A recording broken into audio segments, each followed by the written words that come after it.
que no falta la parte energética para que el pueblo esté tranquilo y que también si hay movimiento económico, los padres garanticen educación junto al Estado boliviano. Entonces, para mí eso ha sido muy importante para cambiar Bolivia. Habrá más Evo en nuestro programa. Después de la pausa vamos a estar ocupándonos de Ucrania, de Venezuela, en la conexión que esto tiene con América. Por diferentes motivos tendrá que volver Evo y es muy placentero ciertamente escucharlo hoy que hemos puesto particularmente la mirada de Voces de Cambio sobre Bolivia. Y hacia el final vamos a tomar todos estos materiales que nos maravillan, que nos provocan orgullo, que nos emocionan, con un politólogo e historiador argentino que nos da muchísimo gusto que nos acompañe para hacer un balance del Voces de Cambio de hoy. Estoy hablando de Hernán Brienz. Todo esto poco a poco después de la pausa.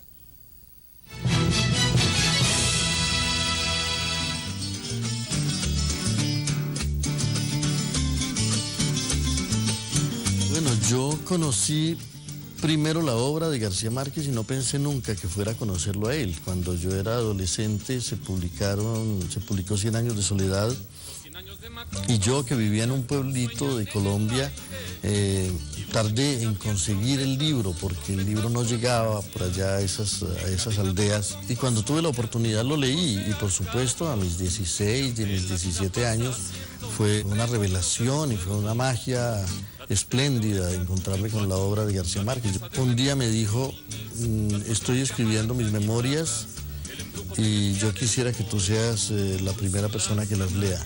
Le dije que se lo agradecía, pero después pasó un tiempo y no había vuelto a hablarme del tema, hasta que un día sonó el teléfono en mi casa y me dijo, bueno, ya terminé, ¿cuándo vienes a leer el libro? Y yo me decía, bueno, la gente está especulando sobre cómo va a ser este libro y yo en este momento sé cómo es y entonces pues eso me conmovió muchísimo. Forjado en 100 años de amor esa historia. ¿Algún aspecto positivo tiene tanta globalización? Por ejemplo, nos acerca al mundo y hace que temas que antes parecían tan distantes de nuestros intereses ocupen nuestra atención. Lo que ocurre en Ucrania atañe al mundo, a sus polémicas, a sus viejas divisiones, a sus contradicciones.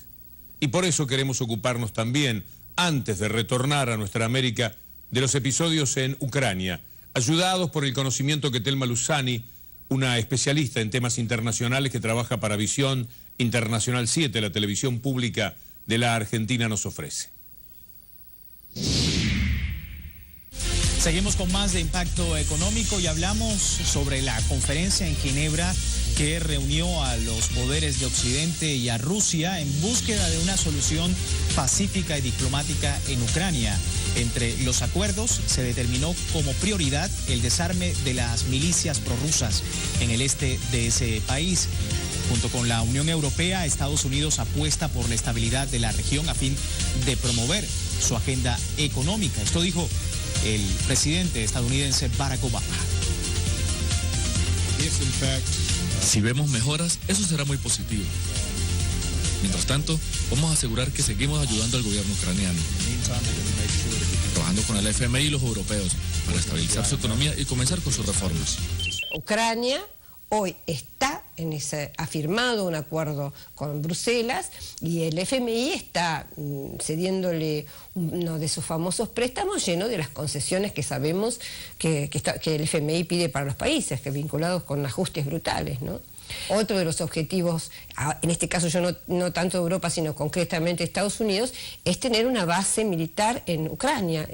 Bueno, es decir, que la OTAN ocupara Ucrania de alguna manera y tener a nada menos que a la Alianza Atlántica en los bordes de Rusia. A partir de Afganistán, Estados Unidos tiene base en muchas de las de las repúblicas centroasiáticas que antes pertenecían a la URSS, como Kazajistán, Tayikistán, Kirguistán. Entonces, si uno mira el mapa, va viendo como desde las repúblicas centroasiáticas hasta las europeas, tiene en Polonia una base para escudo antimisiles, tiene en Rumania. Entonces, si uno va viendo el arco, es un arco que ciertamente aísla a Rusia, como las bases militares que tenemos en América del sur aíslan a Brasil. O sea, desde Surinam hasta Paraguay, el arco está rodeando claramente el Amazonas y a Brasil, ¿no? Al muy buen informe de nuestros amigos de Telesur Central y a lo que aportó Telma Luzani, cabe agregar algo muy importante en un tema que, como vieron ustedes, nos toca más de cerca de lo que podemos pensar. Es el doble discurso internacional sobre lo que ocurre en Crimea y lo que antes fueron las consideraciones que se hicieron en Malvinas. Esto lo dice bien la presidenta de la Argentina y queda refrendado por lo que Obama y Cameron respectivamente dicen con los intereses cruzados, componiendo lo que podemos llamar un doble discurso. Algo que es fundamental para preservar la paz en el mundo, algo que es fundamental para el respeto al derecho internacional, es no tener doble estándar a la hora de tomar decisiones. No se puede estar de acuerdo con la integridad territorial en Crimea y estar en desacuerdo con la integridad territorial con las Malvinas en Argentina. The future of Ukraine must be decided by the people of Ukraine.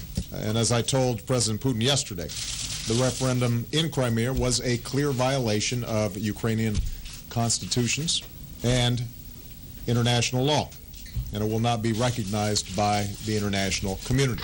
I just think it is very important for the good of the Falkland Islands and frankly for the long-term good of this whole issue, as you say, in the eyes of the world, for people to focus on the decision the Falkland Islanders themselves have made, which is to hold a referendum about their future.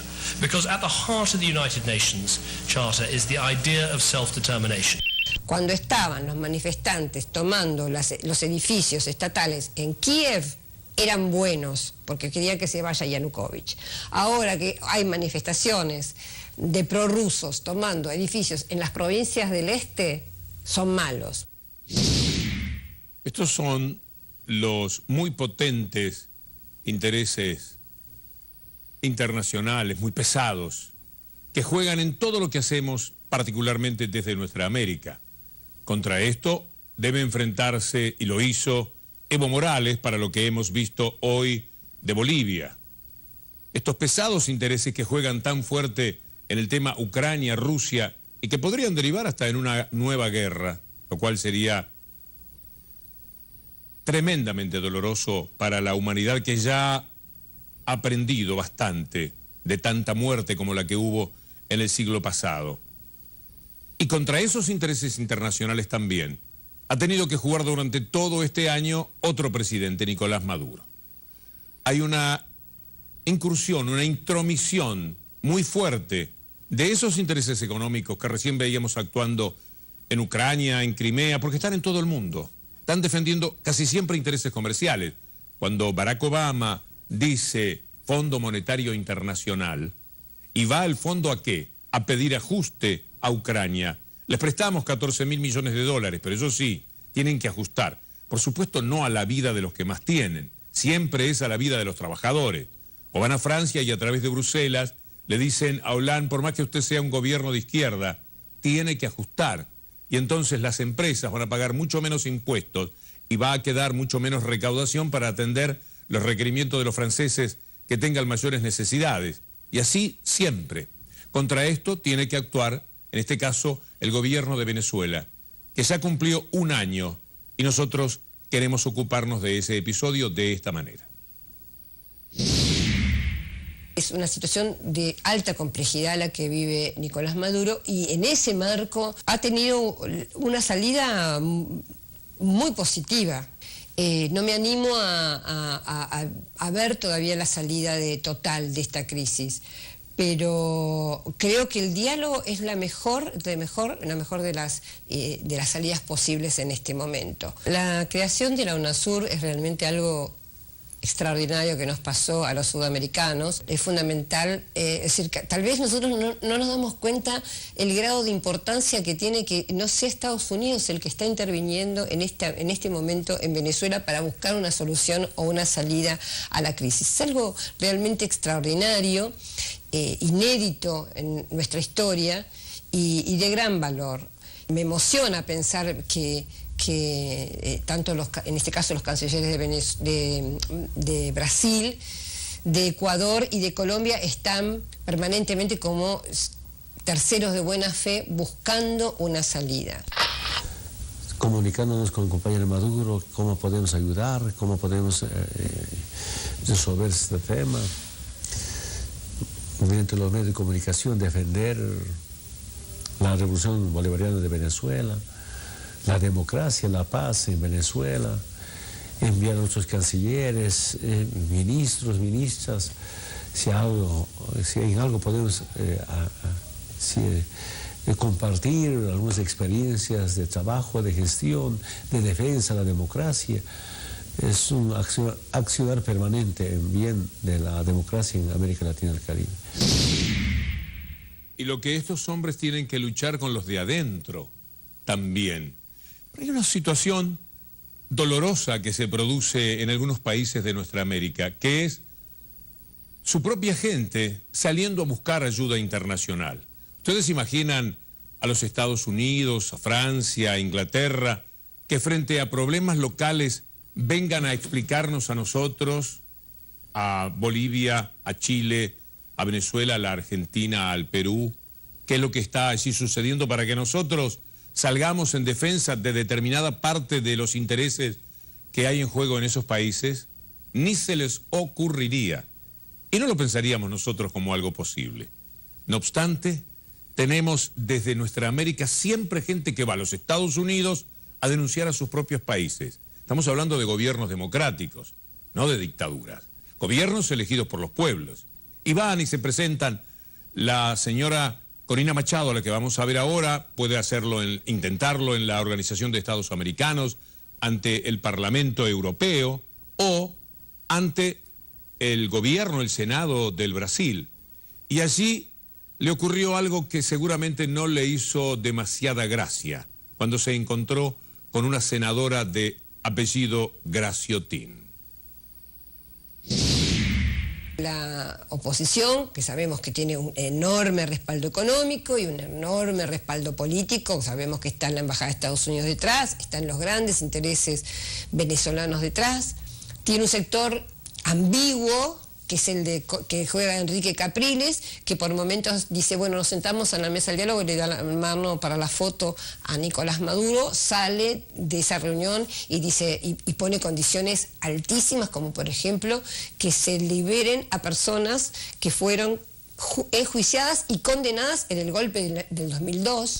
Y están los sectores ultras, que son los que dicen este gobierno no es confiable, no vamos a tener diálogo, el único diálogo posible es si Maduro cambia absolutamente todas sus leyes o se va, bueno, en fin. Los que nunca van a acordar porque su objetivo es el conflicto permanente. En este caso están la exdiputada Maria Corina Machado e Leopoldo Lopes, que está preso. Enfim, o que nós estamos diante parece de uma situação muito complicada. E para que a paz se estabeleça naquele país, tem de haver boa vontade. Aí que eu questiono a senhora, senhora Corina, por que a senhora não aceitou participar de uma conferência de paz? Uma conferência de paz que tinha o aval, porque a senhora pode até dizer, mas eles são maioria, eles mandam, a gente não pode falar, a gente não tem direito a nada. Mas com o aval da Unasul, do Mercosul, não seria importante para quem quer a paz, como diz a senhora, não aceitar? Eu não quero entrar na questão da sua destituição do cargo, sinceramente não quero, porque Venezuela, como nós, temos uma Constituição. Agora, para nós não seria, eu não sei, duvido, qualquer um de nós que fosse utilizar outro país para falar num organismo, sabendo que a Constituição não permite isso. Sabendo que a Constituição não permite isso. E, por fim, eu pergunto à senhora, eu lamento muito de ter assistido esse filmeto. Porque, para todos nós, eu não sou uma expert da área de comunicação, mas aquilo é uma montagem da mais grotesca. Pega algumas falas do presidente Maduro, eleito pelo povo, em um episódio, outro episódio, corta e coloca como uma posição política pretende colocar. Mas isso não é um desrespeito à minha posição política. Isso é um desrespeito ao Senado do Brasil.